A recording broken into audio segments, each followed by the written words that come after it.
Installing a thermal sensor.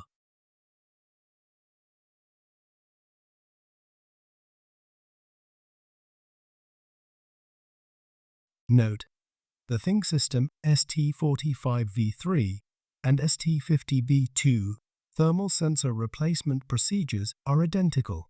In this video, an ST50 V2 is used for demonstration. From the inside of the chassis, route the thermal sensor cable and push the thermal sensor into the corresponding hole in the front of the chassis. Make sure the thermal sensor is secured in place. Connect the thermal sensor cable to the system board. If necessary, install M.2 drive 2. Install the front fan.